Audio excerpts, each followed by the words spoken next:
Hallelujah. तो आज हम बात करेंगे कि आदम से पहले दुनिया थी। जो लोग मुझसे क्वेश्चन पूछते हैं वो बोलते हैं कि क्या सच में आदम से पहले दुनिया थी। तो मैं आज इस वीडियो में उनको इस बात का उत्तर दूंगा बाइबल से, और हम जानेंगे कि धरती पर जब परमेश्वर ने धरती को बनाया था तो धरती के ऊपर पानी क्यों था, वो पानी से ढकी हुई क्यों थी। आमीन। और हम बात करेंगे जब लूसीफर स्वर्ग से नीचे गिराया गया तो धरती पर क्या हुआ। तो पहली बात हम करते हैं आदम से पहले दुनिया की।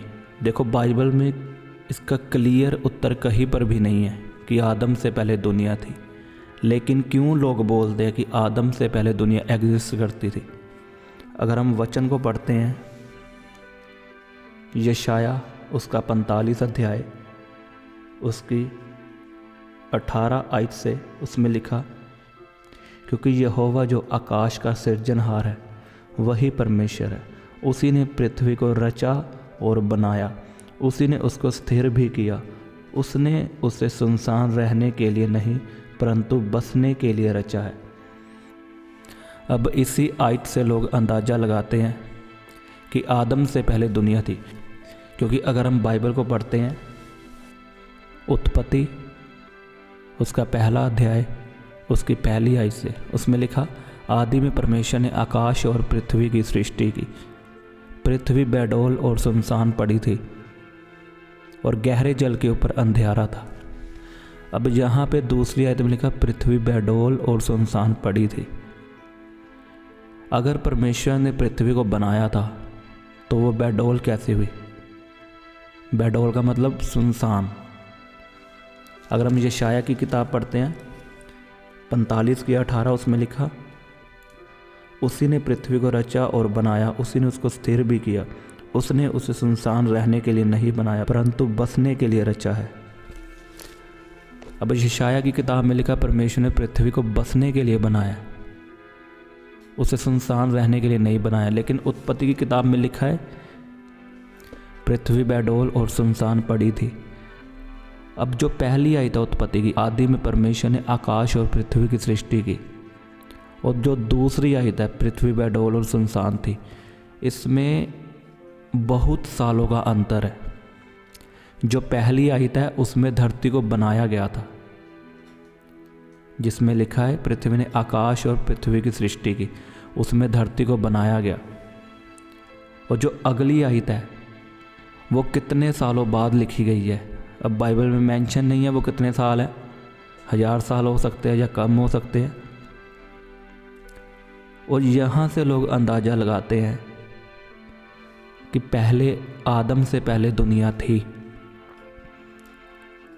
क्योंकि जो आयत लिखी है पृथ्वी बेडौल थी, वहाँ पे शैतान का जिक्र आता है। जब शैतान को स्वर्ग से नीचे गिराया गया तब पृथ्वी बेडौल और सुनसान हो गई। आमीन। तो पहली आयत को दोबारा पढ़ेंगे, आदि में परमेश्वर ने आकाश और पृथ्वी की सृष्टि की। अब इस आयत को आपने याद रखना है। अब हम पढ़ेंगे यिर्मयाह की किताब उसका 4 अध्याय उसकी 23 आयत को।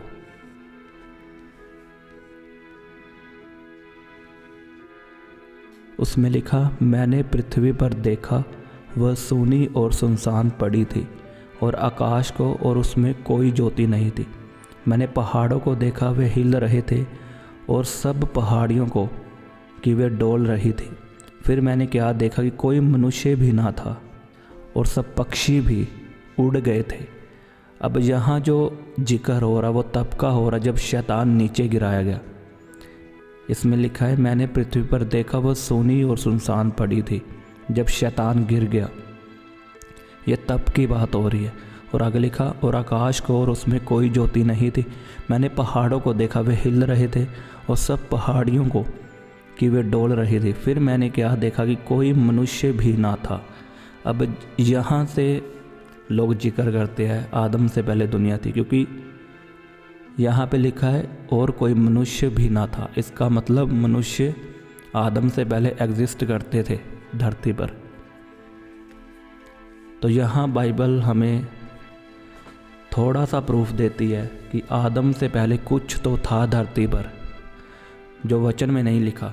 अब मैं आपको बताता हूँ, जब शैतान को, लूसीफर को नीचे गिराया गया, हम पढ़ेंगे यशाया उसका 14वां अध्याय उसकी 12 आयत से। उसमें लिखा, हे भोर के चमकने वाले तारे, तू कैसे आकाश से गिर पड़ा है, तू जो जाति जाति को हरा देता था, तू अब कैसे काट कर भूमि पर गिराया गया है। तू मन में कहता तो था, मैं स्वर्ग पर चढ़ूँगा, मैं अपने सिंहासन को ईश्वर के तारागण से अधिक ऊंचा करूँगा और उत्तर दिशा की शोर पर सभा के पर्वत पर विराजूँगा।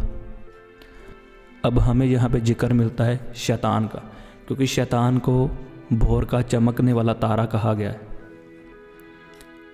और लिखा, शैतान ने मन में घमंड किया, उसने मन में सोचा केवल कि मैं परमेश्वर से ऊंचा सिंहासन बनाऊंगा।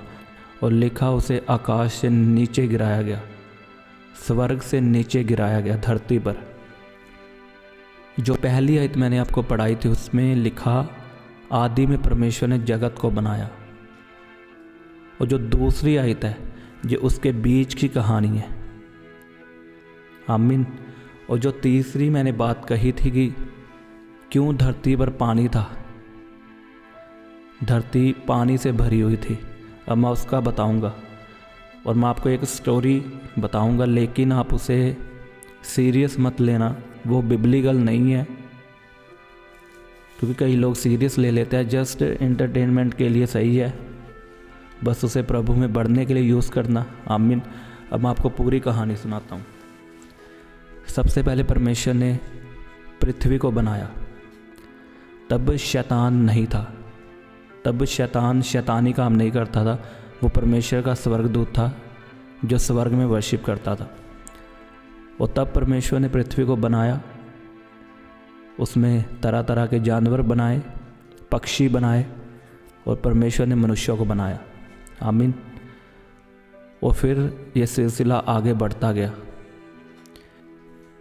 तब कितने सालों बाद लूसीफर के मन में घमंड आया, उसने सोचा कि मैं परमेश्वर से ऊंचा सिंहासन बनाऊंगा, एक बड़ा सिंहासन बनाऊंगा।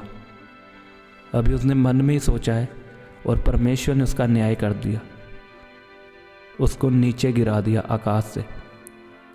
ऐसा वचन में भी लिखा है, उससे स्वर्ग से नीचे गिराया गया, जहाँ पर नरक है। नरक धरती के नीचे है। आमीन। और वो धरती पर गिराया गया।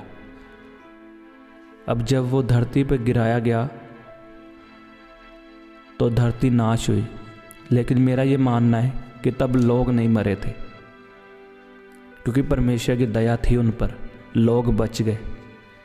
और फिर क्या हुआ, जब वो धरती पे गिराया गया तो वो परमेश्वर से बदला लेने के लिए उसके लोगों को तंग करने लगा। उसने लोगों को भरमाना शुरू किया जो परमेश्वर ने बनाए थे, और वो कामयाब भी हो गया। उसने लोगों को भरमा लिया। तब परमेश्वर ने देखा कि जो मेरे बनाए हुए लोग हैं वो लूसीफर की बातों में आके उसके पीछे चलने लगे। तब परमेश्वर ने मन में सोचा, अब मैं धरती को नाश कर दूंगा। कैसे? जल प्रलय करके। अब परमेश्वर ने जल प्रलय किया और सारी धरती नाश हो गई। मनुष्य मर गए, जानवर मर गए, पक्षी मर गए, सब मर गए। अब समय बीता, कितने साल बीते, तब फिर परमेश्वर ने सोचा कि मैं मनुष्यों को फिर से बनाता हूँ।